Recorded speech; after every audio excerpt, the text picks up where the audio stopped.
The original movie, Fear the Dark Finger. Coming up next, it's the tale of directionless heiresses and pill-poppin' playboys on I'm Rich. Hey, race fans, it's coming. Saturdays, don't miss the Patriot 500 live from Patriot Beer Motor Speedway. It's edge in your seat excitement as rednecks drive in a circle 500 times. Welcome to I'm Rich, the show that puts avarice firmly on the national agenda as we zealously and emphatically discuss things rich people have. You'll never afford, and anyone with good taste would never want. In this week's show, we've got tray rich people who inherited truckloads of money and spend it ostentatiously. We've got flashy criminals who've bribed congressmen to be allowed to live as they want and get plump business contracts. And we'll get down and dirty with fab politicians who siphoned off 50% of the gross domestic product of poor countries to buy speedboats, servants, snakeskin sofas, and incredible surround sound sanitariums. Plus, we've got Liberty City's most vacuous debutante cokeheads going head-to-head and giving it in a race to see who can visit the most STD clinics and rehabs. It's glamour, guts, and really gross greed. From diamond-encrusted glory holes to the proper pronunciation of Ibiza or Ibiza. We've got a full half hour of gawking at the possessions of rich people and thinking, that should so be me. Why am I a vapid waste of a human being? Maybe I'll blow my brains out during commercials. All because you're not on I'm Rich.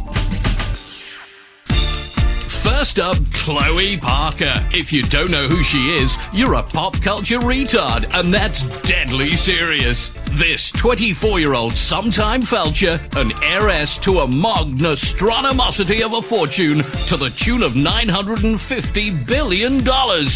She's one seriously hot number.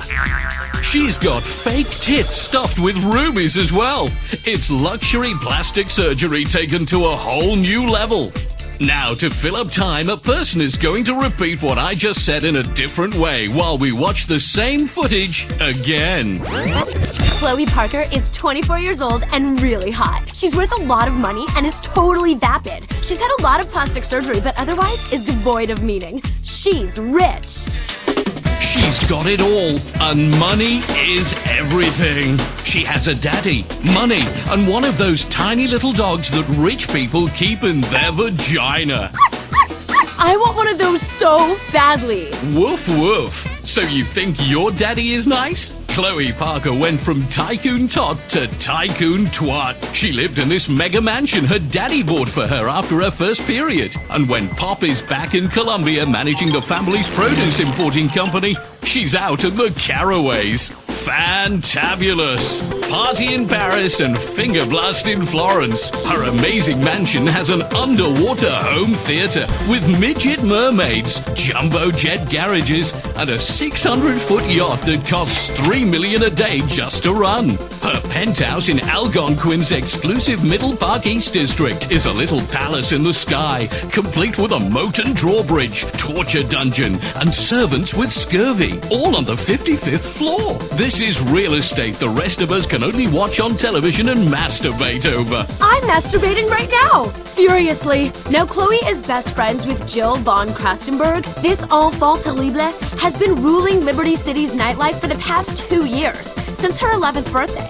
Her daddy gave her a pair of diamond minors for her 12th birthday, and after she could walk again, sent her to 15 of the most exclusive boarding schools all at the same time, and got her a treehouse with servants. Plus, she's got a flying rabbit. Money. Omnipotence. When you're this amazing, the laws of nature just don't apply. Your life is like a soda commercial where everything is extreme. Look at this house. That's what it takes to make a splash in the ultra-competitive world of being the kid of rich parents who don't pay any taxes. The von Krastenbergs are among the richest people in the world, apart from morally, where they're entirely destitute, just like the producers of this show. But look at how many sports cars Chloe has. Rumor has it, this deliciously defecating debutante screams daddy while doing the dirty deed rotisserie style. They live most of the year in Liberty City at this sumptuous mansion, but pay no taxes because they claim to practice their religion inside their home, taking it off the tax rolls. That's being a real American entrepreneur. That thinking got them a 45-bedroom weekend home upstate. It has a candlelit chandelier in the bathroom and transparent plumbing, so you can eat $100 bills, shit them out, and watch your car creation as it departs on its journey. Their religion is money, and they are the Pope, the chief rabbi, and a serious Ayatollah, all rolled into one. Fabulous. Their shit doesn't stink. And little baby Jill has got her own bedroom in this palatial palace that's carved out of ivory with murals of erotic versions of fairy tales, hand-painted by celebrity artists Simon and Nigel. That's how the rich live, with pictures of Little Red Riding Hood taking it in the can from the Big Bad Wolf. Let's take a break while we ponder how all the middle class is just like Red Riding Hood. When we come back, Algonquin's hottest playboy discusses how he spends his money on worthless shit.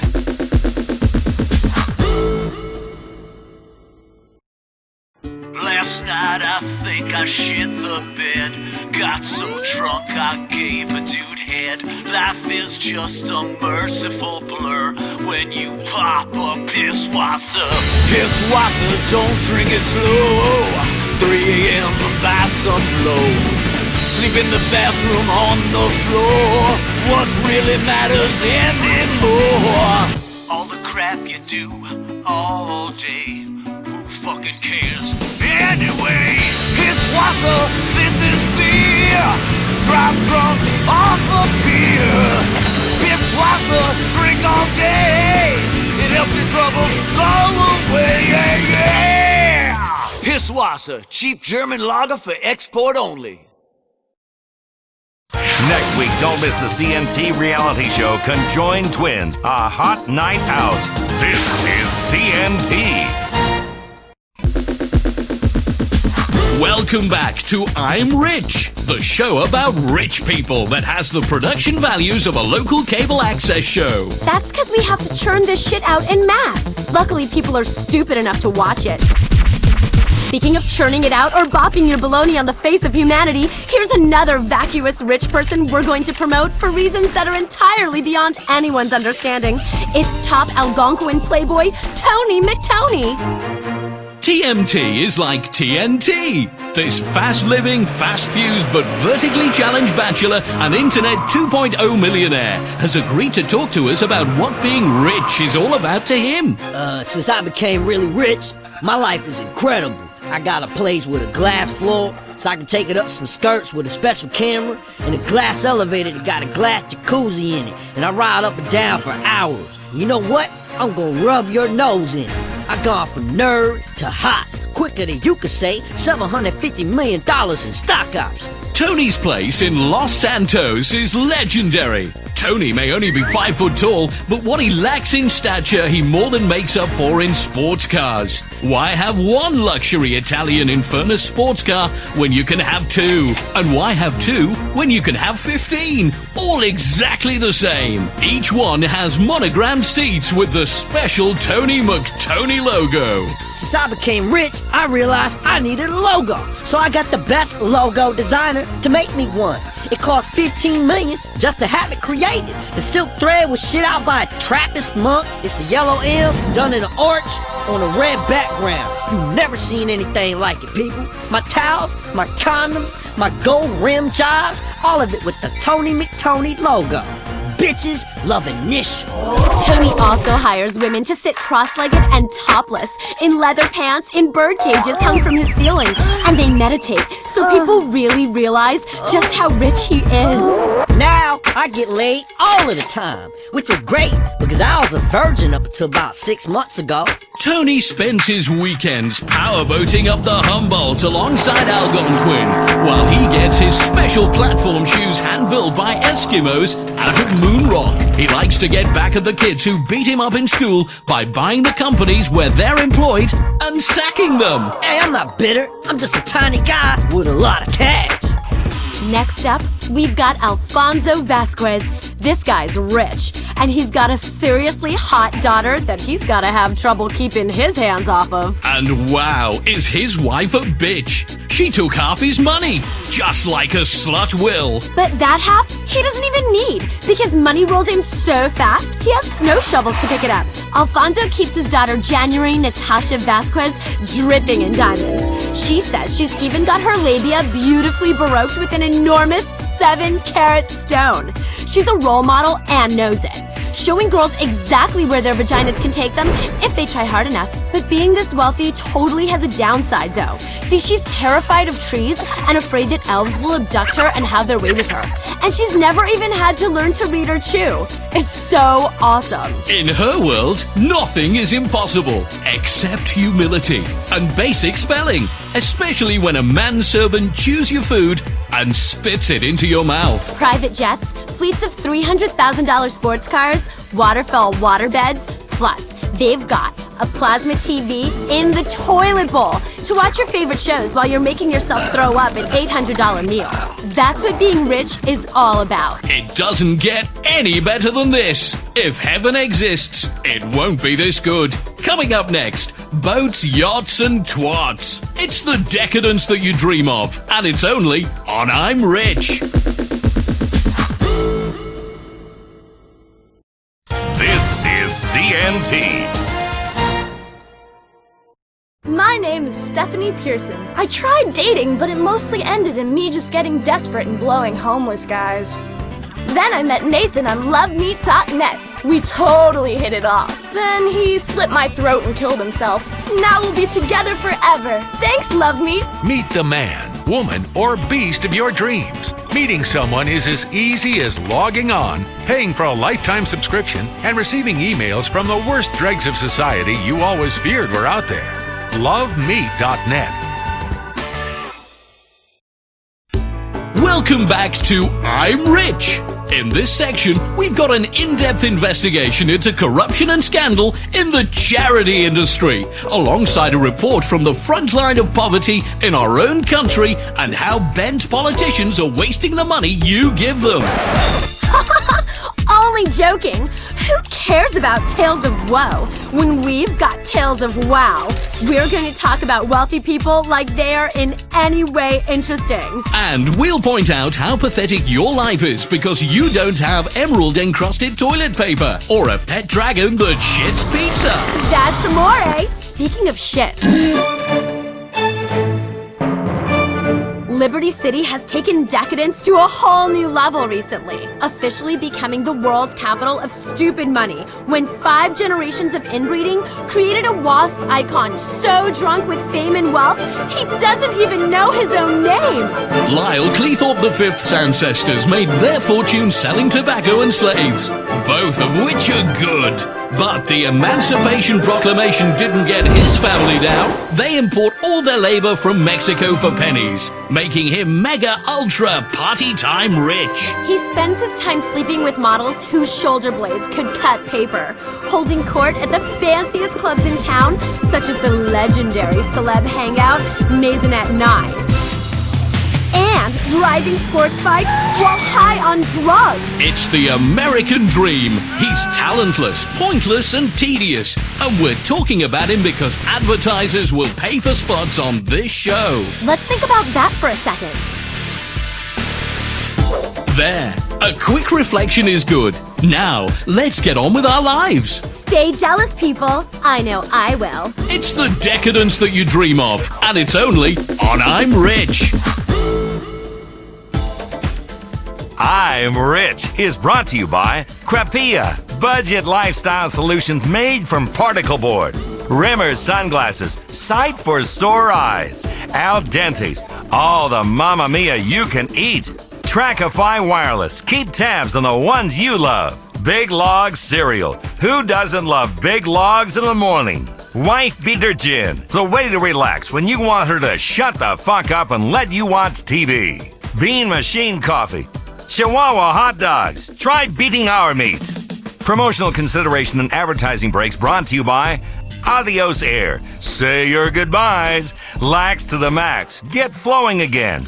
Alpha Male. the Postal Evolution. The Alco Patch. It's the same refreshing feeling of your favorite drink, but delivered transdermally and discreetly. Fanny Crabs Bar and Grill. You'll love the taste of our Fanny Crabs. Support for the sponsor listing portion of the show brought to you by 24/7 Convenience Stores. Where else you gonna buy a 6-pack condoms and cigarettes when you're high at 3 in the morning?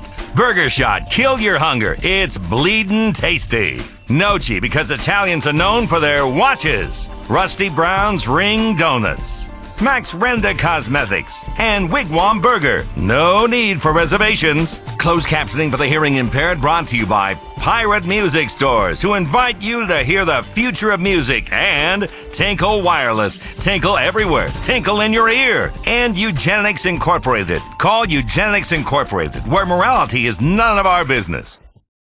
Get ready to laugh your guts out. The comedy Drunk Daddy in the Door returns in 2 weeks. You're on CNT.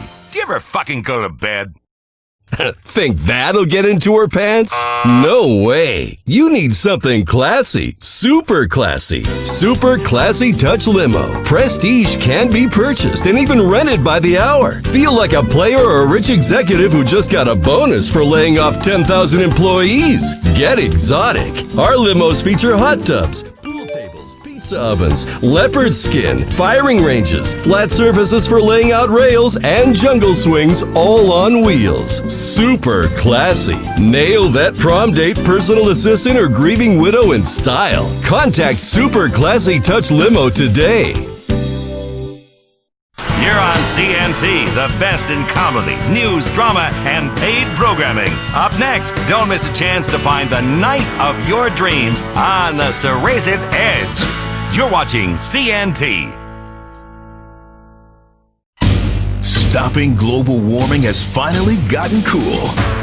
Street style meets environmental concern with this seriously bad, morally good, fully customizable luxury VIP style hybrid sedan. The Karen Dilettante, the top hybrid sedan in its class. That's because it's the only hybrid in its class. Expensive, but the earth is worth it. She'll swoon at your low exhaust emissions and maybe let you do a bit of exploring of her exhaust too. Plus, chicks love electric gadgets. The Karen Dilettante is fully customizable. If you understand real bling, you can make it run on expensive champagne and fine cigars, or customize the trunk with a composting area. Unlike our fuel supply, the options are endless. Low emissions plus hot style equals the ride of the streets. Save the planet for only $39,999. The Karen Dilettante. Bad plus good equals better for everyone. Welcome to another episode of The Serrated Edge. I am Estelle Graham. And I am Luther Austin. That's right, we're the #1 rated knife blade, ceremonial sword, and other cutting device infomercial in the nation right now. If you're the kind of person who values efficiency in the kitchen, confidence in camping, and the ability to take a hostage at any time, The Serrated Edge is for you. I tell my kids, you can never have enough knives around the house. And boy, do we have some gorgeous knives for you tonight. I want to hold every one of these babies, touch them close to my skin all naked like. Item number 1776 is premium collection coming your way. 14 premium knives. First, the Bowie. Mirror polished stainless German stainless blade. Why German? Well, that's where we got it from. I tell you, I could take that knife, crawl out of the mirror black ocean, and slit a Serbian's throat just like a Navy SEAL. On the handle, remember Pearl Harbor? It's a gorgeous knife right there. Like someone spent hours just honing and sharpening and letting the hate turn into craftsmanship. It's beautiful. You'll also get in this collection the Lonely Wolf Combat Style Knife with extreme satin finish. Fits your hand perfectly. I used this knife yesterday. I cut a tree down to the size of a baseball bat.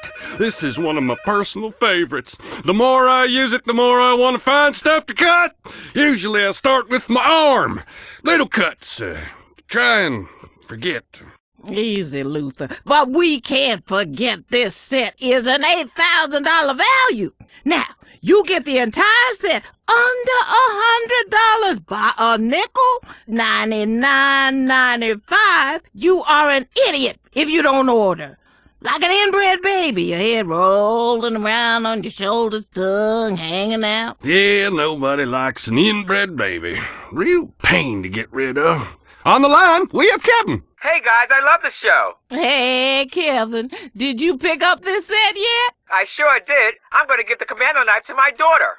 The British Commando style, high-grade surgical steel carbonized finish 23-inch assault blade, cuts through skin, bones, innards. Sometimes you get stuck in a snowstorm. You gotta eat people.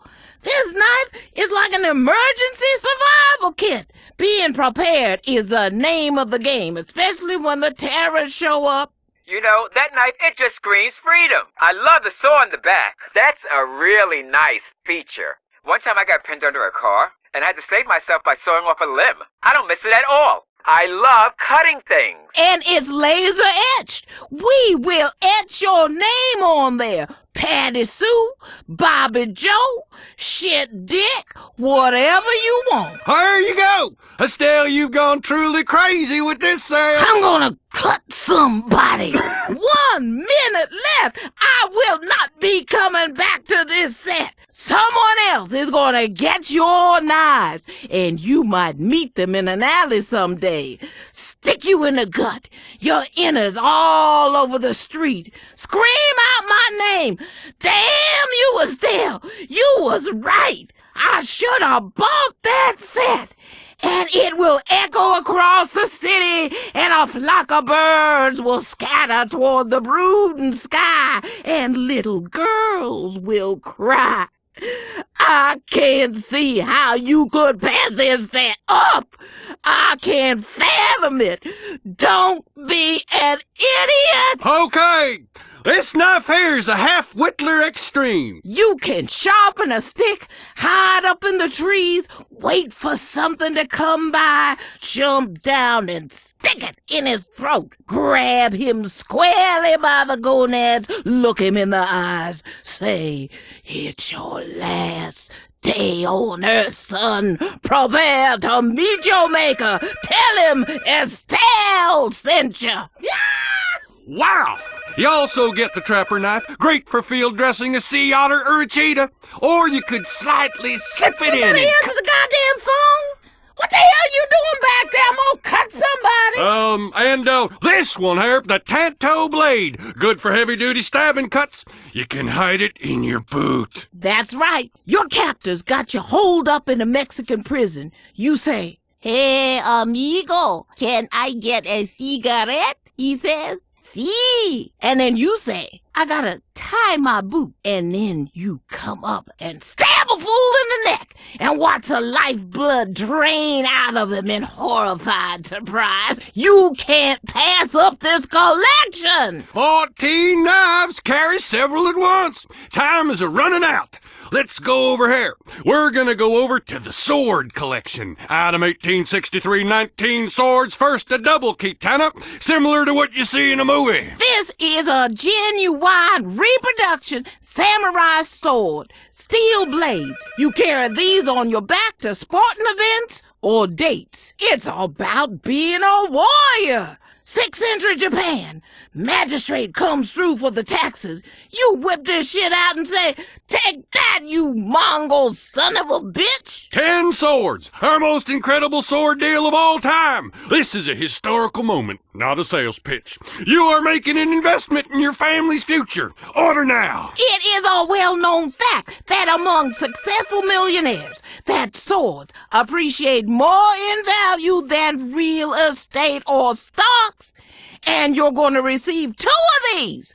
The El Cid Cavalry Sword, good for plundering for personal gain, patriotic motives, or when fighting the Moors. Those Moors are terrible. Don't get me started on the Moors. You'll also get the 3 Musketeer Deluxe. This is brand new. Perfect for a fiery duel or fighting off peasants wielding farm implements. This collection, they shouldn't allow me to sell these swords. I should be locked up. But just try it. Ain't nobody gonna take me down there. Whoa, hold up now, girl. Guys, you're paying less than $10 for each sword. So if one gets seized at security, you got a second one. You get the katana, you get the El Cid, you get the Tanto. Look at this jeweled beauty. It's good to have jewels on the handle. It distracts people, shows a bit of real class. This sword here, this is called the Kingmaker Supreme 3. It's our very own Excalibur, true sword of honor. Now, you know, honey, there isn't much honor left in this world. People steal your car, take your wife. They'll cornhole you if you ain't careful. Ain't that the truth? Now, you also get this knife called the Raven X. All right? Rachel is on the line. Hi, Estelle. I want you to know that I ordered the 50-inch whalebone sword of Solomon. That thing's rulin'. I'm totally gonna kill that bitch cheerleader. Oh, honey, that's a beauty. Good girl. Religious swords have extra power, and we had this one blessed by a voodoo priest. I tell you, I get carried away with all these deals. Oh, this is a luxury. Hot, sexy luxury. Like rich people have.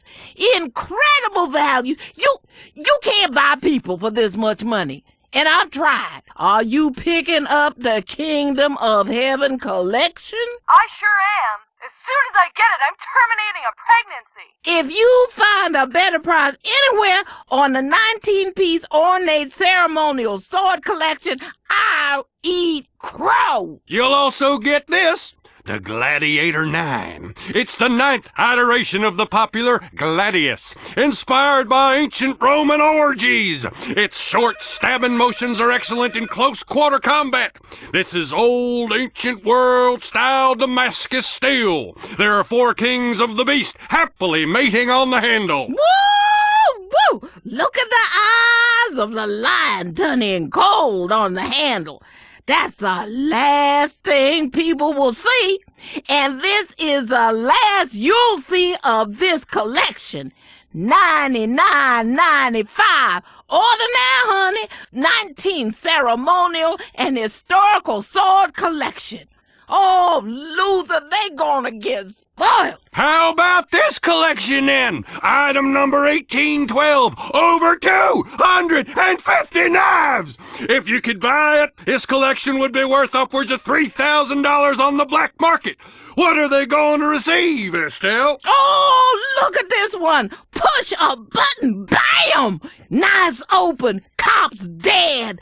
There's a finger groove. That's a luxury switchblade Excelsior. You'll get the Navy SEAL. High carbon super density stainless steel for cutting underwater. Plus the bald eagle. Its glory, that's also a knife. Sing it with me. Glory be to the USA. Woo! With a wildlife scene on the handle. Do you see that, Luther? You're having a tough day at work. You can whip this buddy out. Look at that nature scene on the handle. Think about a more peaceful place away from meddling co-workers, sexual harassment regulations, and the do-gooders getting in the way of your business. You'll get the firefighter knife. Won't melt when you need to cut your way out of a burning building. What else can I do? 250 knives! A great value. These are working knives. These are ceremonial knives. These are ornamental knives. These are fantastic knives. One for under your pillow, in the baby stroller, in your briefcase, in the boot. This one right here makes me want to drop from a tree, slit a Viet Cong neck, and light a torch and run through the jungle plumb naked on acid. Grab it, get it, buy it, let's move it. How! Giddy up, bitches! Get you some knives! You're missing out. If you're watching, you should be buying. No explanation needed. We're running out of time. Remember, you need a knife. Order now. These deals can't last. Dial the number on your screen. We'll see you next time on the Serrated Edge. Remember, a knife is something that you can hold forever. Why take smoggy, smelly, germ-filled bus tours? That's no way to see the world. With Higgins Helicopter Tours, you'll experience the real Liberty City in ways you never thought possible. Enjoy our fun-filled, relaxing bridge tour. But our tours aren't just above ground. Enjoy the man-made beauty of one of Liberty City's incredible underground road tunnels. See Star Junction the way the celebrities do, high as a kite and wobbling all over the place. All of our pilots are tested thoroughly for drinking and drug abuse, but everyone likes to let their hair down once in a while. Higgins Helicopter Tours, a fun, safe adventure in the sky that you and your family will never forget. Remember this? Let's go. It's back this season on CNT. America's Next Top Hooker returns. Remember the drama. Oh, God! Yo, bitch, you better make me my money. Remember the joy. I won the streetwalking section. Can reality TV ever get any better? One of you hookers is gonna be a winner. America's Next Top Hooker. It's time to put women back where they belong. This is CNT. CNT has all your favorite movies. Wednesday at 9 Eastern, it's the smash hit movie, Bad Girls. Car Wash Fundraiser, Message of Hope. May not be suitable for all viewers. This is CNT. Tonight, a major TV event. Part 1 of the story of a remote Dutch trading post that would become the armpit of the world. It captured our imagination and held our dreams close to its breasts, gently drowning us in a milky discharge. It is the site of some of mankind's most grandiose achievements, and also our society's most squalid and depraved debaucheries. A history of liberty.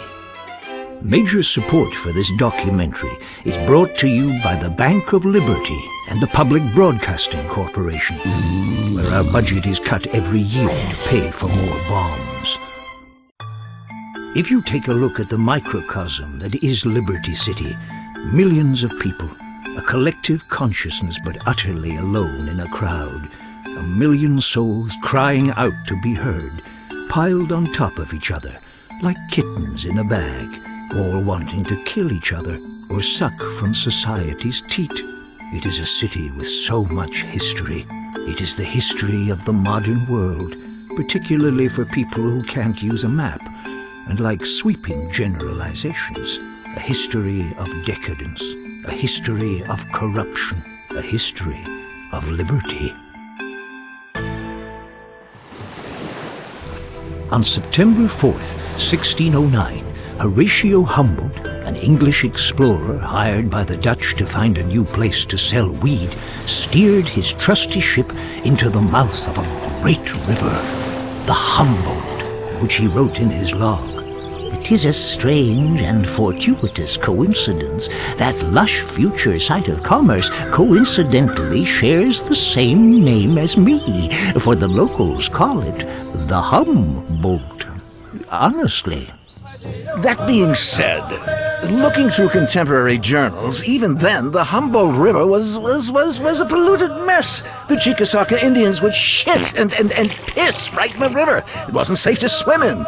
With that knowledge, it makes it much easier to ignore the awful genocide and epic larceny our forefathers committed and talk about big ideas in grandiose terms and hope we get book deals. Horatio Humboldt had stumbled into the natural harbor that would become the greatest sociological experiment the world had ever seen, to determine if all the people in the world could live together in a single place. The answer is, of course, no. Liberty City was founded by the Dutch, and all the Dutch cared about was appearing to be purveyors of liberal values, But all they really cared about was pimping women and getting high. They were, in effect, well, I guess the first rappers. They wanted to find a place where they could party and kill people. Knowing this, it does make the act of highway robbery that our forefathers committed with regards to the Dutch a lot easier to forget, and we simply mask it in patriotic foundation myths. Unlike other cities in the New World, founded to facilitate new forms of religious persecution by lunatics who'd been run out of Europe by liberals, Liberty City was founded not to promote religious intolerance, but instead the other central tenet of Western European society, getting rich off of other people's work. You have to understand that when the Europeans arrived, the people that met them were savages. Can you imagine landing in a foreign land and being surrounded by men in loincloths? It's sort of hard to concentrate on fending off bubonic plague or sleeping with your pretty little 14-year-old wife when there are savages with no clothes running around. Luckily, we had a few tricks up our sleeve for dealing with them. When Liberty City was founded at the beginning of the modern age, it quickly expanded its ego and learned to hate everyone else. Cities that were 3,000 years old couldn't hold a candle to the undisputed, self-appointed capital of the world. Oh, the maps were really, really shitty back then. I mean, I don't know if it was the drink or the scurvy or the raging syphilis passed about by the town bike, but look at this map! It's like a Spaniard with polio painted it. It's one of the reasons people took so long to get anywhere. I mean, the shitty maps. The other reason was the savages. Advertisements were sent back to Europe, promising settlers a new life in a new city that had 24-hour convenience stores, roller coasters, and the entertainment of a nightly hanging at the gallows. All the things civilization had brought to bear on this land. All of Europe wanted to come see what freedom was really like. When they arrived, they were aghast at America's new pastime, watching animals fuck and betting on it. Yes, well, this truly was the city of the future. Word spread, so did the settlement. They chose the slender island in the bay, which they called Algonquin, after the old Indian word Algon-ku-win, thought by some to mean place for condo skyscraper, and by others as island to catch an STD. In 1625, right after the colony was founded, the first ship of slaves arrived to give the hard-working, morally upstanding, non-hypocritical Americans newly free from the tyranny of Europe time to focus on important things in life, like yelling at their women for buying too much shit in the strip mall. The new economy was a boom.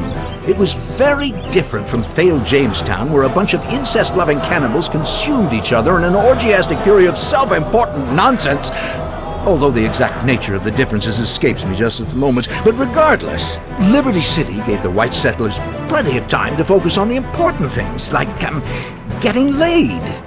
The slave craze was huge. It was like waiting for a new iFruit phone to come out. People would line up at the docks and wait in line for days to own their very own person, and then put them online for a higher price. Some dissenters wondered about the moral consequences of a nation founded on genocide, slavery, and theft, but they were quickly imprisoned as being unpatriotic by proto-chicken hawks. Of course, we have very different values now. That year, all the local indigenous tribes were brought together and paid for what would be the greatest real estate deal in the history of the world. 14,000 acres of prime downtown real estate for some spare change, a porno magazine, and front-row tickets for a game of cricket. Cricket is the most boring game ever. What do the British know about sports? They're all gay. The Dutch had a land of plenty. They traded beaver skins, a 17th century version of wife-swapping, and partied late into the night. But founding a country on getting shit-faced and working slaves was trouble from the start. It hadn't worked for the Greeks, and it wouldn't work for the Dutch. 4,000 miles from home and no internet connection to read up on soccer scores, the populace became disenchanted. And the colony's deep-seated racism and love of 24-hour shopping would begin to prove to be its undoing.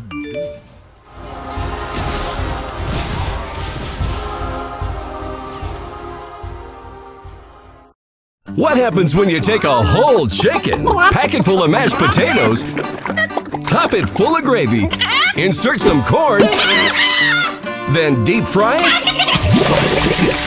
You've got yourself a meal! The all-new stuffed Pollo Todo Frito, now at Cluck and Bell. The meal in one just got massive. Cluck and Bell.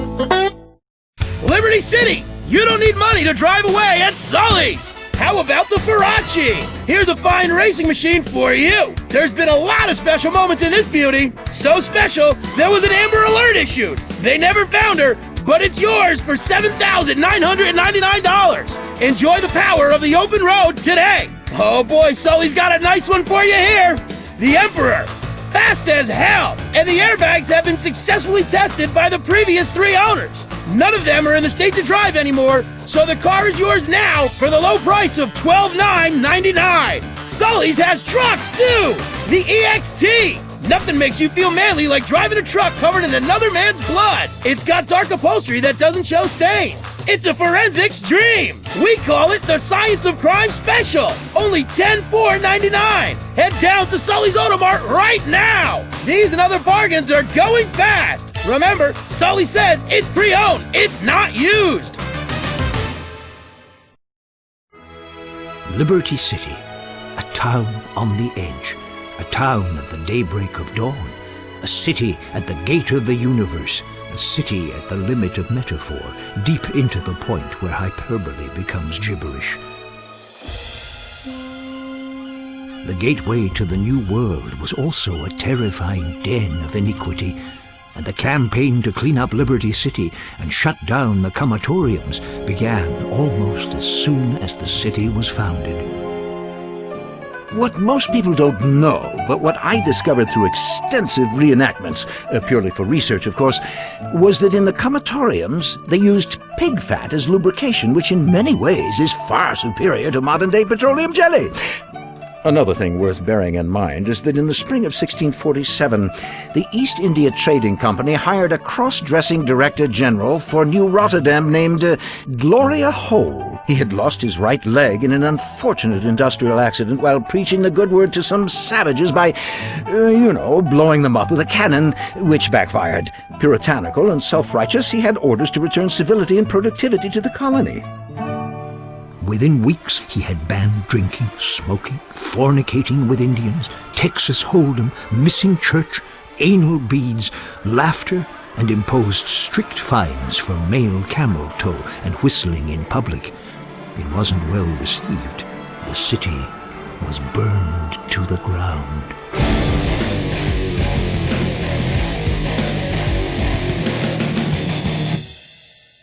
Within a few years, New Rotterdam had become so diverse that the Dutch had become a minority in their own colony. Then, just like today, nobody paid attention to the Dutch and only passed through to get stoned or screw a hooker while pretending that they were going there to look at the depressing paintings and smelly stagnant waterways and wooden shoes. Diversity was troubling, and with diversity comes chaos, as we know to our peril today. Nietzsche said that, and he was so clever he ended up in a lunatic asylum. Then, leaders began to fear the worst. They were totally petrified of the Jews showing up. Taxes were reduced so everyone could afford their own firearm, and a pattern for the country was now set in stone. Ignorant, scared xenophobes armed to the teeth trying to protect their borders. It's always been a great nation. What? I'm not racist. On August 27th, 1664, heavily armed British warships entered the harbor. The colonists signed a petition requesting to be ruled by the British, so they wouldn't have to brush their teeth any longer and could be certain they were better than everyone else. the English quickly renamed New Rotterdam Liberty City after a generous donation by the Bank of Liberty for sponsorship rights. Every single place the British population went, the invisible hand of God prepared a space for them by, well, you know, conveniently destroying and eradicating the native population. Soon the colony expanded, and areas were named after heavily inbred members of their Germanic royal family. Broker was named after Sir William Broker III, the king's bastard son, who was conceived by a milkmaid. The region to its north was called Dukes after the word dookie, as the people in the area smelled like shit. The peninsula to the north of that was named Bohan, after Bohan, a Dutch word meaning Dutch word. And the area across the river was dubbed Alderney, after Philip de Alderney, who was the only person who could tolerate living in an oily, mosquito-filled swamp full of industrial wastelands and soccer moms. But things wouldn't be quiet for long. Pretty soon, the residents of Liberty City began to fight with the British over taxes. Americans felt, and well, rightly so, that they shouldn't have to pay any taxes. Let the markets sort it out. Poor people will die, rich people will win. Welcome to progress. And so began the American Revolution, a bloody battle by men and women who wanted to leave the tyranny of England's tax structure that paid for burdensome health care and unnecessary public education. This was a war agitated by a number of musket companies who knew they would win whatever the outcome. And of course you can still see that rich tradition today. Americans don't want health care or education. No, we want guns and fireworks shows and wars so politicians can invest in armament companies and clean up. And of course we want drugs. Oh, yes, lots of those. Strong ones you take with young co-eds when discussing their thesis and then begin to rub their thighs while they say, "Didn't I hear you on that documentary?" and you whisper to them until they pass out. But I digress. The American Revolution was bloody. Soon the French joined in the war to help the struggling American insurgency. No, they did not. Yes, they did. They joined in by sending a big statue, which won us the war when the British all died laughing at a giant Martian transvestite eating an ice cream cone. Whatever. We saved their asses in WW2. Get me some freedom fries. The Revolutionary War quickly ended. Residents pulled down the statue of King George and melted it into gold chains, gold teeth, and golden toilet seats. The Union Jack was taken down in Liberty City, replaced with the Stars and Stripes, and the newly liberated Americans celebrated. Soon this entrepreneurial spirit took hold, and Liberty City was unstoppable. Yes, although they were free, the people lived in squalor. You could buy a young boy on the streets for, a few pence. It was a great time to be in the top 5% of the population. It was a great time to be white. Yes, but soon meddlers like Alexander Hamilton and Thomas Jefferson came in to change the successful agrarian-based slave economy to one of excessive service fees for concert tickets and huge turnpike tolls. With slavery soon outlawed in Liberty City and the other northern colonies, righteous women were forced to spend time under the train tracks, servicing men for 3 pence. You could get your knob slob for less than the price of a donut. It was a nation on the up. The politicians were having a field day. You couldn't get them to vote because they were all out having their knobs slobbed. To keep the country moving forward, the capital of the nation was moved from Liberty City to a malaria swamp on the banks of the Potomac, miles to the south. Thankfully, the politicians moved out of Liberty City, and the stage was set for organized crime and mobs to really make a difference. The city soon became, a microcosm of all the contrasting elements of modern life. Palaces, self-extravagance, squalor, tenements, trannies, men, women, and children crowded together like a nest of cockroaches, just like the Liberty City of today, only with less rich hedge fund dorks trying to be homeboys. With tensions rising and civil war on the horizon, Federico Fitzpatrick planned to head off and teach the South a lesson. But before doing so, continued his great project to bring calm and civilization to all. A central repository for the most hopeless specimens of degraded humanity to get high in. A park in the middle of Liberty City that would become the great democratic meeting ground, where, no matter how rich or how poor, you could get dragged into the bushes and raped. Yet beyond its tranquil borders, tension was breaking out. A lot of people were tired of living in black and white. They wanted color, and there were riots. There were kids sleeping in the streets, begging, willing to do anything for a nickel. And there were no taboos or TV shows to catch you doing what is natural between a man and a boy. The nation was sliding inexorably into civil war, which we'll leave until next time. Unless you have the foresight to pre-order the box set of DVDs, join us next time for A History of Liberty Part 2, The Civil War and Beyond. CNT Wednesday nights this fall. Don't miss the return of Funeral Factor, American Asshole, and a whole new Shitty Singer competition. This is CNT.